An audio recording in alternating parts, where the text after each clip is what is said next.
드리겠습니다.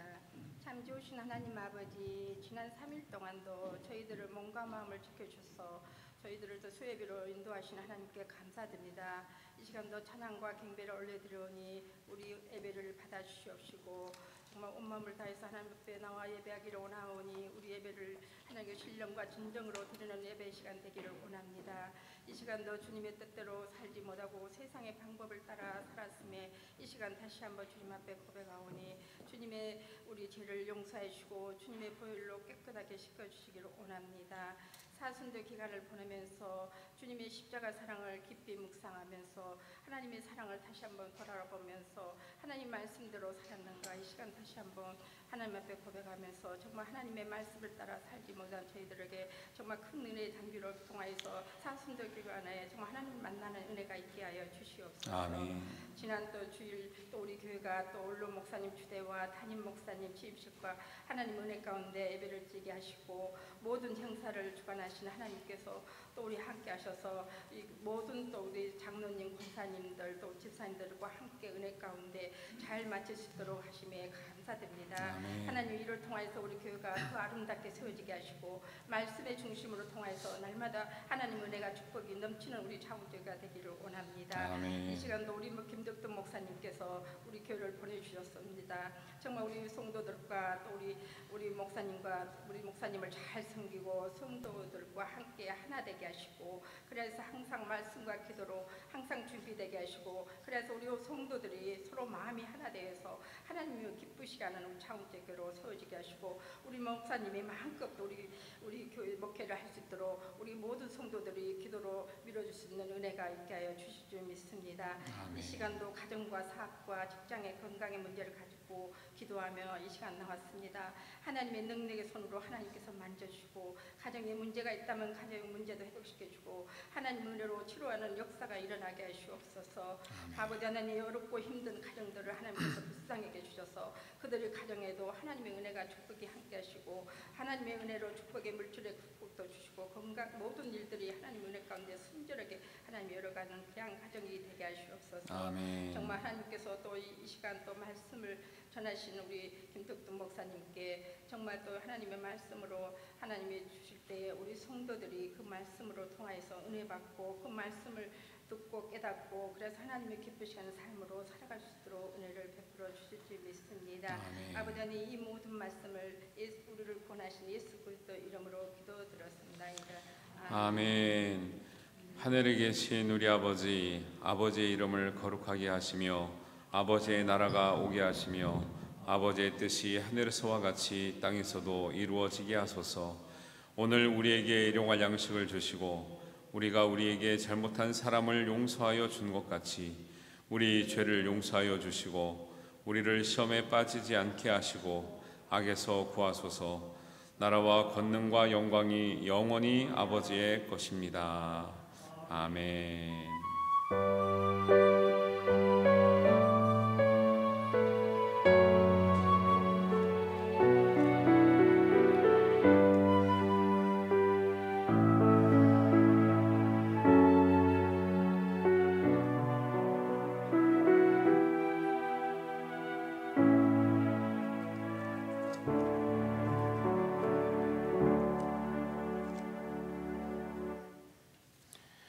교회 소식 알려드립니다. 지난 주일 있었던 원로 목사님 추대식과 담임 목사 취임식 여러분들의 많은 수고와 또 헌신으로 은혜롭게 잘 진행이 되었고 마무리가 되었습니다. 함께해 주신 여러분들에게 진심으로 감사의 말씀을 드립니다. 돌아오는 주일에는 교구별 연합 예배로 드립니다. 각 교구장님들은 준비 잘 해주셔서 은혜로운 시간 되시길 바랍니다. 24일 주일에 오후 예배는 4, 5, 6 여전도의 헌신 예배로 드립니다.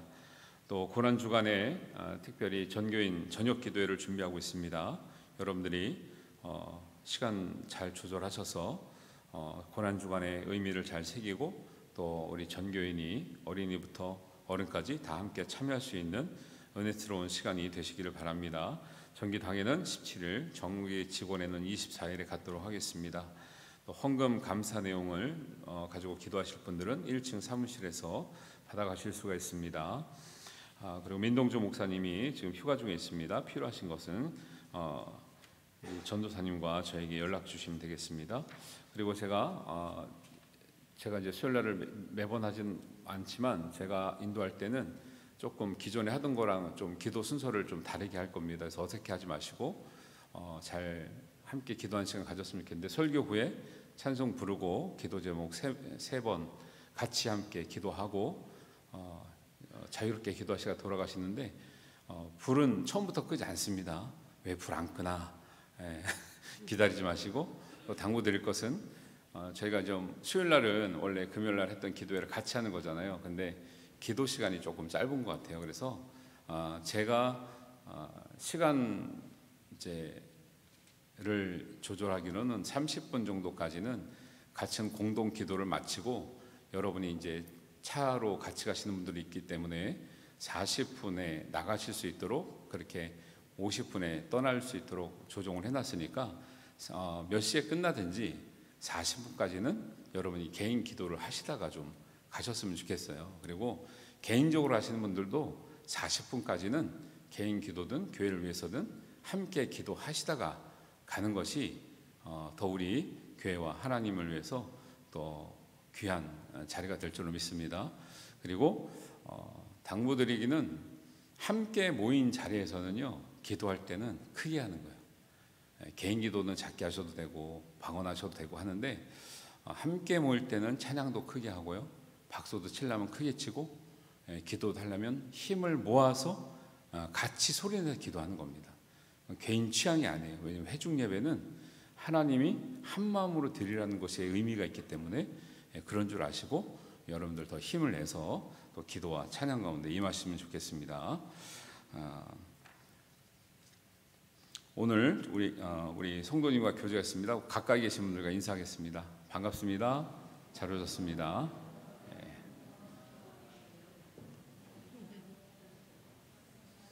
네. 가만히 보면 우리 식구들보다 더 자주 보는 관계죠. 멀리 있는 식구보다 더 자주 보는 관계니까 또 하나님의 또 교제가 반갑습니다. 오늘 우리에게 주시는 하나님의 말씀 함께 보겠습니다. 요엘서 2장 31절과 32절입니다. 구약성경 1273면 쪽에 있습니다.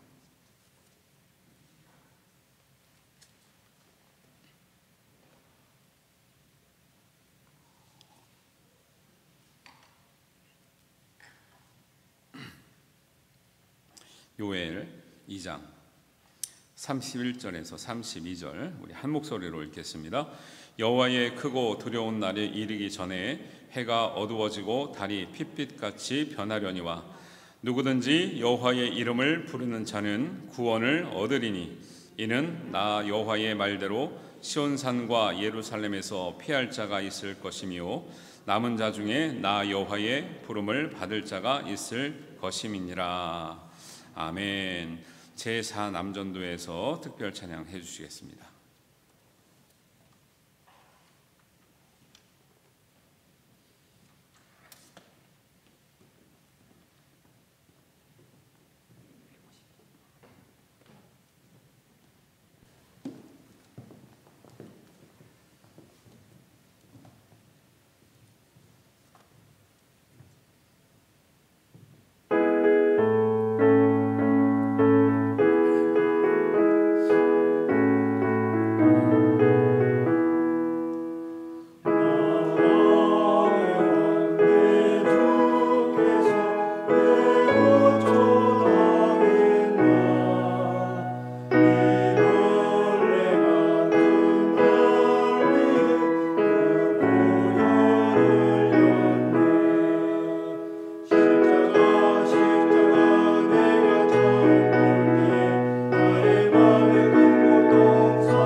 네, 사남전도회 특별한 찬양 감사드립니다. 오늘 말씀은 여호와의 이름을 부르는 자라는 말씀으로 전합니다. 한번 따라하겠습니다. 여호와의 이름을 부르는 자는 구원을 얻으리라. 할렐루야. 네, 이 말씀을 가지고 전합니다. 신앙생활의 중심은 예배생활이잖아요. 근데 예배생활에서 중요한 것은 어떻게 드리냐도 중요하지만 가장 중요한 것은 누구에게 예배하느냐가 중요한 거죠. 사람들이 예배하죠. 돌덩이에다 예배하고 금덩이에다 예배하고 강에다 산에다 들에다 다 예배합니다. 잘못된 예배죠. 살아계신 하나님께만 예배하는 사람이 되시기를 주님의 이름으로 축원합니다. 그래서 대상이 누군지가 분명해야 예배가 된다라는 거예요. 아무 데서나 엎드리는 것은 우상이라고 그러죠. 기독교에서는. 그래서 대상을 아는 것이 중요한데 우리의 예배의 대상은 누구시죠? 하나님이죠. 하나님. 근데 그분을 부를 때 이름이 있어요. 그래서 그분의 이름을 부르는 자는 구원을 얻으리라. 아무것도 안 했어요. 이름을 불렀다라는 거예요. 근데 하나님은 구원해 주겠다 약속하시는 거예요. 왜 그래요? 우리는 구원받으려면 뭘 해야 되잖아요. 봉사하고 헌금되고 뭘 해야 되잖아요. 그건 이제 성숙한 사람들이 하는 건데 일단 하나님 말씀은 여호와의 이름을 부르는 사람은 구원을 얻는다 그랬어요. 그냥 있는 그대로예요. 복음은 있는 그대로 믿고 있는 그대로 하면 되는 거예요. 근데 우리가 여호와의 이름을 부를 때 구원, 이름만 불러도 구원을 주겠다는 것은 하나님의 이름이 능력이고 생명이고 구원의 역사라는 거예요. 이름 자체가 능력의 이름이에요. 하나님의 이름은 이름 자체가 구원의 이름이에요. 이름 자체가 생명의 이름이에요. 할렐루야. 그래서 하나님의 이름을 부르는 것 자체가 엄청난 능력이고, 그래서 우리가 무슨 이름으로 기도합니까? 예수님의 이름으로 기도하죠. 그래서 하나님은 성경에 보면 하나님의 이름에 대해서 권위를 주셔서 권위, 능력의 권위를 주셨어요. 그 이름을 진짜 믿음으로 부르면 하나님의 이름을 부르는 것만으로도 하나님의 능력이 나타나고 하나님의 구원의 역사가 드러나고 하나님의 생명 역사가 우리에게 임할 줄로 믿습니다. 이 이름을 우리가 왜 부르는데도 나타나지 않느냐는 거예요. 우리가 이름을 너무 가볍게 불러요. 하나님의 이름을. 그리고 하나님이 누구신지 모르고 부를 수도 있어요.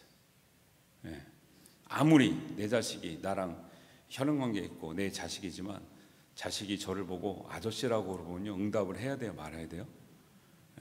애매하죠. 자식은 자식인데 이게 누구 자식인지 모르겠죠.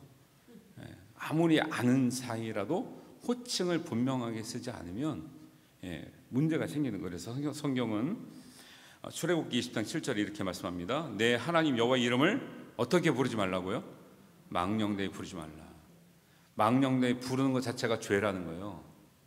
여러분, 성경적인 죄는 윤리 도덕을 넘어서요. 윤리 도덕 가지고 고민하는 거는 이제 좀 우리가 어릴 때 미숙할 때 하는 거고, 영적인 차원에서의 가르침은요 윤리 도덕 수준이 아닌 거예요. 그러니까 뭐 담배를 피워야 되냐 말아야 되냐 이거 고민하는 이거는 이제 너무 이제 모르는 분들의 고민이고요.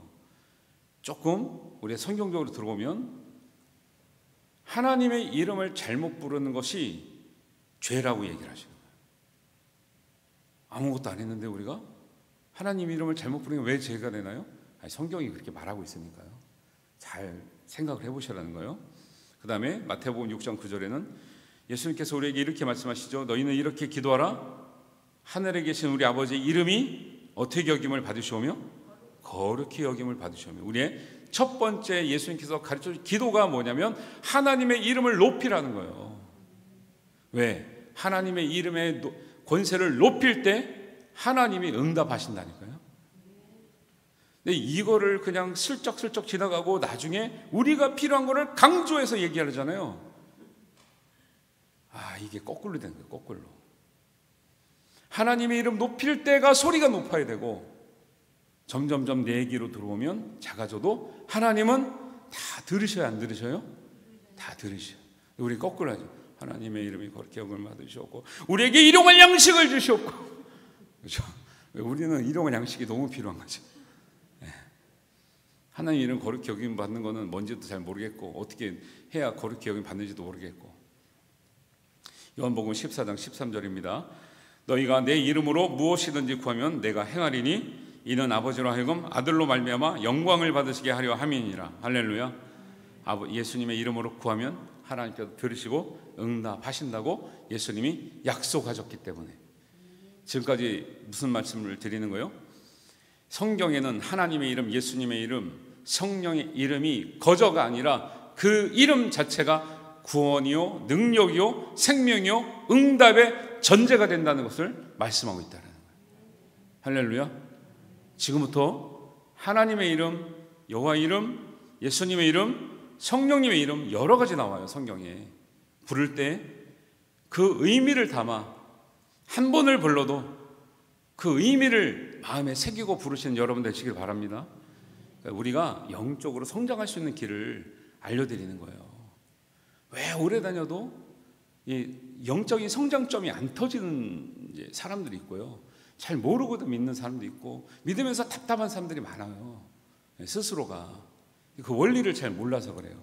그래서 오늘은 여러 가지 있지만 우리가 두 가지만 우리가 나누려고 합니다.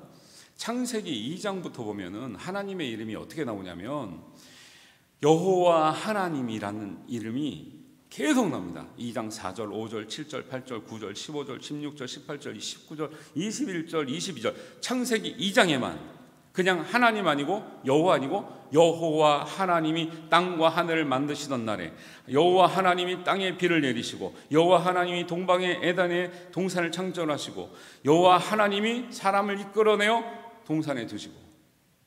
하나님의 이름은 여호와 하나님이에요. 이 의미를 우리가 좀 알고 부르자는 거예요. 알고 부르면 뭐가 된다고요? 구원이 되고 능력이 되고 생명이 되고 응답이 되는 줄 믿습니다. 근데 모르고 부르면 안 되는 거예요. 이게 모르고 부르면 하나님 우리 중심을 아시기 때문에 얘가 소리는 부르지만 마음이 없이 부르는구나를 아시겠죠. 그러니까 하나님을 불러도 여호와를 불러도 그 의미를 알고 부르는 사람과. 그래서 우리 노래 들으면 아버지 어머니에 대한 노래를 들으면요 가슴이 울컥하고 눈물이 나는 게 왜 그래요? 아버지 어머니의 그 이름에 담긴 사랑과 그 의미를 알기 때문에. 근데 어릴 때는 아버지 어머니 아무리 불러도 눈물이 안 나. 왜? 부모님의 사랑을 모르거든요. 그 희생을 몰라요. 창세기 1장 1절입니다. 태초에 하나님이 천지를 창조하시니라. 성경의 첫 구절에 등장하는 하나님의 이름이 그냥 하나님이에요. 근데 우리말로 하나님인데 이거를 원래 원어로 말하면 한번 따르겠습니다. 엘로힘. 엘로힘이에요. 우리가 하나님으로 부르는 이름은 엘로힘이에요. 근데 그 당시에 많은 지역에 신들이 많았어요. 그들은 엘이에요. 엘. 우리 하나님은 엘로힘이에요. 무슨 차이가 나냐? 엘은 보통 사람들이 자기가 만든 신, 자기를 도와줄 신, 아무 존재나 자기에게 유익이 되면 다 신이라고 불러요. 그걸 엘이라고 불렀어요. 근데 우리 하나님을 그런 신처럼 부를 수가 없는 거예요. 그래서 우리 하나님은 엘이 아니라 엘로힘 하나님이에요. 그 엘로힘이 우리가 하나님이라고 부르는 거예요. 그 엘로힘이라고 하는 말은, 엘은 단순데 엘로힘은 복수라고 해요. 그래서 삼위일체를 나타내기도 하고, 그 안에는 어떤 의미가 있냐면 다른 신들과는 비교할 수 없는, 사람이 만들지 못한 유일하신 하나님, 전능하신 하나님, 창조의 하나님이시라는 의미가 엘로힘 하나님에 담겨 있다는 거예요. 우리가 하나님 부르면 한 분이어서 하나님이라 부르는 게 아니라 유일하시고 전능하시고 창조주를 부르는 이름인 줄 믿으시길 바랍니다. 그거를 알고 부르셔야 돼요. 우리가 하나님 하면 유일하신 하나님, 전능하신 하나님, 창조하신 하나님을 우리가 부르는 거예요. 그런 하나님이기 때문에 응답을 하시는 거지, 아무나 돌이거나 나무거나 이런 신들을 불러가지고는 그들이 무슨 응답을 하겠어요? 뭘 듣기를 해요? 보기를 해요? 말을 하기도 해요. 그런 데 가서 엎드리는 걸 우상을 섬긴다 그러는 거예요. 여러분 여행 가서라도 재미삼아라도 그런 데다가 절하고 빌지 마세요. 그거 별로 좋은 모습이 아니에요. 막 기념사진 찍고 막 이러잖아요. 뭐 우상 앞에 가가지고 여행 갔다고. 그런 거는 안 하시고 다른 데 좋은 데서 사진 찍으시기 바랍니다. 우리가 하나님이라 부를 때는 엘로힘 하나님을 말씀한다 그랬어요. 어떤 하나님? 유일하신 하나님, 전능하신 하나님, 창조주 하나님. 다른 신들과는 비교할 수 없는, 죽은 신들과는 비교할 수 없는 살아계신 하나님 우리가 부른 줄 믿으시길 바랍니다. 그래서 전능하신 주 나의 하나님은 그거 한마디가요. 그거 한마디만 우리가 잘 불러도요, 거기서 모든 기도가 되는 거예요. 우리가 어려울 때 누구에게 엎드립니까? 누구에게 호소합니까? 아픈 사람들이 매일매일 생겨나잖아요. 병원에 입원해도 해결하지 못하는 환자들이 얼마나 많아요. 병원 간다고 다 되는 게 아니잖아요. 사람의 의술보다 뛰어나신 전능하신 하나님께 우리가 부르고 외치고 호소하면 우리가 알지 못한 크고 은밀한 일을 알게 하실 줄 믿습니다. 그래서 부르짖으라 그러는 거예요. 특별히 같이 모였을 때, 같이 힘을 합하여 부르짖을 때, 내 기도도 중요하지만 같이 합하여 기도하는 목소리를 듣고 위로가 되고 힘이 되고요, 그 감동이 되는 거예요. 그래서 모여서 인들이 기도할 때 하나님이 두 사람만 모여도 내가 들으시겠다 그랬거든요. 우리는 많이 모였잖아요. 그러니까 제대로 하나님 이름 부르고 기도할 때 응답될 줄로 믿습니다. 두 번째는 한번 따라하겠습니다. 여호와. 여호와예요. 여호와라는 이름을 신약에는 안 나와요. 근데 안 나오는 건 아니에요. 우리가 몰라서 그러지. 하나님은 다른 신들과 구별하기 위해서 우리가 경험한 하나님을 이름을 높여버리는 이름이고, 근데 하나님께서 직접 내 이름이 뭐다라고 가르쳐 주는 게 여호와예요. 그게 이제 어디 나오냐면 출애굽기 3장 13절 이하에 모세가 호렙산에서 하나님을 만납니다. 그래서 내 백성에게 너는 가서 그들을 출애굽하라 그래요. 그러니까 모세가 물어봅니다. 가서 이 백성들에게 누가 나를 보냈다고 할까요? 그들은 하나님을 잊어버렸어요. 노예 생활하는 동안 하나님을 잊었어요. 그래서 모세가 와서 하나님이라고 하면 이방 신들 속에서 너무 오랫동안 노예 생활하기 때문에 그런 신들인 줄 알기 때문에 정말 살아계신 하나님의 이름을 들고 가지 않으면 그들이 알아먹지를 못하는 거예요. 모세가 누가 보냈다고 할까요? 할 때 하나님이 유일하시고 전능하시고 창조주 하나님이, 그 전까지는 이름을 몰라서 우리가 그렇게 구별해서 불렀는데 출애굽기 3장 13절 이하에 보면 직접 하나님을 만난 모세가 하나님께 하나님의 이름을 받아오죠. 그 이름이 뭐라고요? 여호와예요. 풀면 스스로 있는 자라는 거예요. 하나님이 원래 계신 분이라 우리의 이름은 누가 지어줘요? 부모님이 지어주고 남이 지어주는 거예요. 그렇죠? 사람이 지어주는 이름이란 말이에요. 그런데 나보다 먼저 존재한 분이 나를 이름을 지어주잖아요. 하나님보다 먼저 존재한 자가 있어요, 없어요? 없기 때문에 하나님의 이름을 아무도 불러보지 못했다는 거예요. 그래서 하나님의 이름은 하나님이 본인이 가르쳐 주지 않으면 아무도 몰라. 드디어 모세가 하나님의 이름을 물어볼 때 하나님이 이름을 가르쳐 주는데 어려운 이름이에요. 나는 이름이라는 거는 내가 짓는 게 아니라 누가 불러줬을 때 이름을 짓는 건데 아무도 불러준 사람이 없기 때문에 이름이 있는 게 아니라 나의 존재성을 나타내는 게 나는 원래부터 있었다라는 거예요. 너희는 나를 부를 때 스스로 있는 분이시라고 부르는 것이 합당하고 가장 창조주 하나님의 걸맞는 이름이에요. 이 여호와 이름을 대대에 기억하라 하나님 말씀하고 있는 거예요. 15절에 보니까 나의 영원한 이름이요 대대로 기억할 나의 칭혼이라 이렇게 해서 주셨어요.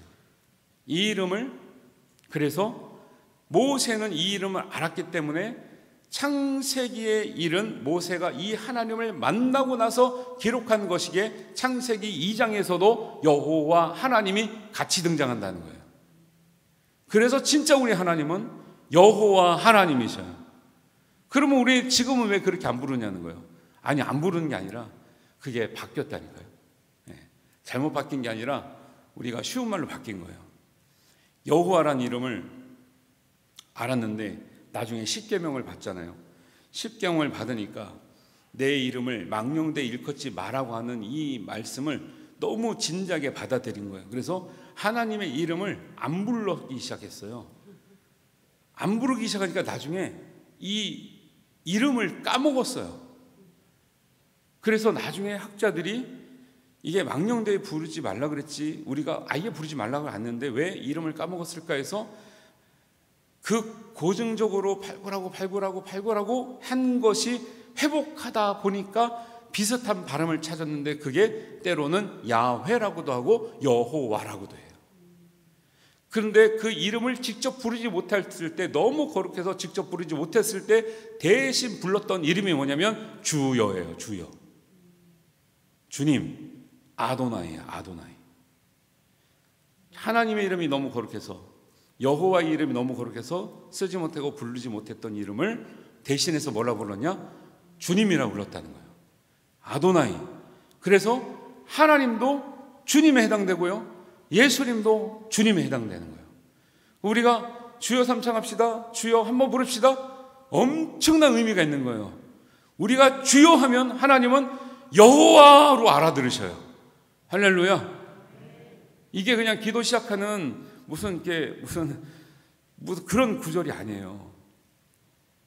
정말 우리의 기도를 들으시는 살아계신 창조주 하나님과 스스로 계신 분을 인정하면서 우리에게 그분의 이름을 불러서 우리가 하나님 백성이고 하나님의 자녀이시고 우리의 기도를 반드시 들어달라고 하는 근거가 되는 그분께 우리가 기도하는 것임을 꼭 기억하시길 바랍니다. 이래서 우리가 결론적으로 뭐예요? 성경에서 여호와 하나님, 주 나의 하나님, 전능하신 나의 주 하나님이 매우 정확한 주의 이름이고 우리가 기도할 때 불러야 될 이름이고, 그 이름을 부르면 하나님께서 그 이름으로 부르짖으면 그 이름만 제대로 불러도 너희에게 구원이 있으리라 말씀하신 줄 믿습니다. 그러면 모든 게 다 된 거예요. 안 아프면 뭐합니까? 구원을 못 받는데. 부자면 뭐 할 거예요? 구원을 못 받는데. 어떤 조건도 없어요. 하나님의 이름을 제대로 알고 그 이름만 제대로 불러도 구원이 있으리라. 요엘서에서 나오잖아요. 사도행전 2장에 베드로가 하나님의 복음을 전할 때 똑같이 인용합니다. 주 예수의 이름을 부르는 자는 구원을 얻으리라. 할렐루야. 이 말씀이에요. 그래서 오늘 그 이후로 우리가 이제 알고 있는 이제 이름들이 많이 나오죠. 여호와 라파, 여호와 니시, 여호와 이레 막 나오는 이유가 다 그런 거예요. 하나님을 만날 때마다 하나님을 체험한 사람들이 불렀던 이름들이 수없이 많은데 그 이름들이 다 우리의 것이 되어야 될 줄 믿습니다. 그래서 우리가 오늘은 여기까지만 하지만 기도할 때 주여 하나님, 이 음성만 잘 불러도요 우리에게 감동이 되고 은혜가 돼요. 그리고 마지막에는 예수님의 이름으로, 전능하신 예수님의 이름으로, 예수님이 내 이름으로 구하라 그러잖아요. 내 이름으로 가면 역사하시겠다 그러잖아요. 들으시겠다 그러잖아요. 응답하시겠다 하잖아요. 지금까지는 내 이름으로 구하지 않았지만 이제부터 너희는 내 이름으로 구하라는 거예요. 권능의 이름을 우리에게 주셨어요. 그 이름으로 기도하신 여러분 되시길 바랍니다. 그 감격을 가지고 기도하는데 어찌 우리가 잠잠하리요? 어찌 우리가 좋을 수가 있겠습니까? 어찌 우리가 힘을 다하지 않겠습니까? 그래서 휴일은 기도하기로 작정하고 오신 날이잖아요. 금요일날 합쳐서 코로나 기간 동안 짧은 시간이지만 힘을 다하여 찬송하시고 힘을 다하여 기도하셔서 하나님의 크고 은밀한 일을 여러분에게도 나타내시고 이루시는 하나님을 경험하시기를 주님의 이름으로 축원합니다.